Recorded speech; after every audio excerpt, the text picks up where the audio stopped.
Dikisahkan, Abdullah bin Mubarak sudah berniat akan pergi haji. Oleh karena itu dia menabung bertahun-tahun. Menjelang musim haji tiba, dia pergi ke pasar dengan membawa uang 500 dinar untuk membeli unta.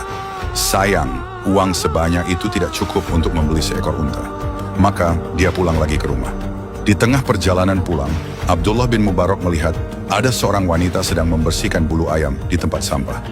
Abdullah bin Mubarak penasaran dan mendekati wanita itu.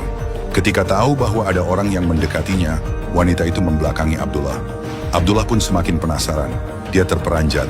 Ternyata wanita itu sedang membersihkan bangkai ayam. Itu diketahui dari tidak ada bekas potongan di leher ayam. Hatinya miris. Abdullah bertanya setelah mengucap salam. "Wahai ibu, untuk apa ibu membersihkan bangkai ayam ini? Untuk dimakan." Jawab wanita itu tanpa menoleh. "Bukankah ibu tahu, Allah mengharamkan kita memakan bangkai? Bangkai ayam ini memang haram bagimu Tuan, tetapi tidak untukku dan anak-anakku." Jawab si wanita sambil terus membersihkan bangkai ayam itu. "Memang apa sebabnya?" Abdullah bin Mubarak semakin penasaran. "Jangan campuri urusanku, pergilah menjauh dariku." Jawab wanita itu dengan nada tidak senang. "Demi Allah, aku tidak akan pergi dari tempat ini sebelum aku tahu masalahmu." "Katakanlah wahai ibu," Abdullah berharap. "Baiklah, karena kau telah meminta dengan nama Allah, aku beritahu masalahku. Ketahuilah Tuan, aku dan anak-anakku sudah 3 hari tidak makan kecuali minum sedikit. Suamiku gugur di jalan Allah, dan dia tidak meninggalkan warisan yang bisa dijual untuk menyambung hidup. Anak-anaknya yatim sekarang, sedangkan untuk meminta-minta aku malu. Aku mencari makanan ke sana kemari, tapi tidak aku dapatkan kecuali bangkai ayam ini." Jawab wanita itu. Hati Abdullah tergetar hebat.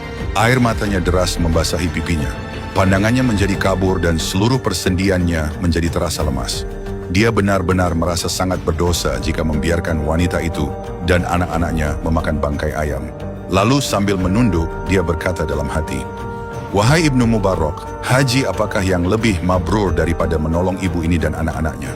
Dan tanpa berpikir lagi, Abdullah bin Mubarak menyerahkan semua uang yang akan digunakannya untuk membeli unta pengangkut bekal hajinya nanti. "Wahai ibu, mulai detik ini, bangkai ayam itu haram bagimu dan anak-anakmu. Ambillah ini dan segeralah beri makan anak-anakmu." Wanita itu gembira sekali. Sambil menerima pemberian Abdullah, dia berkata, "Semoga Allah merahmatimu Tuan." Lalu wanita itu pergi meninggalkan Abdullah. Abdullah yang dengan ikhlas pulang ke rumah. Terkubur keinginannya untuk pergi haji ketika musim haji sudah selesai. Abdullah bin Mubarak menyambut rombongan haji di batas kota bersama keluarga dan kerabat haji. Para haji yang baru pulang itu bercerita bertemu Abdullah bin Mubarak di tempat ini dan itu. Abdullah tentu saja heran dengan cerita tersebut karena dia tidak jadi pergi haji. Namun semua orang yang berangkat haji mengaku bertemu dengannya. Malam harinya, Abdullah bin Mubarak mimpi bertemu dengan Rasulullah. Konon, dalam mimpinya Rasulullah bersabda, "Wahai Ibnu Mubarak, engkau telah merelakan bekal hajimu untuk menolong sanak keturunanku sehingga mereka terbebas dari kesulitan hidup. Maka Allah mengutus malaikatnya yang diserupakan dengan dirimu pergi haji untukmu setiap tahunnya. Dan engkau akan menerima pahalanya sampai hari kiamat." Subhanallah.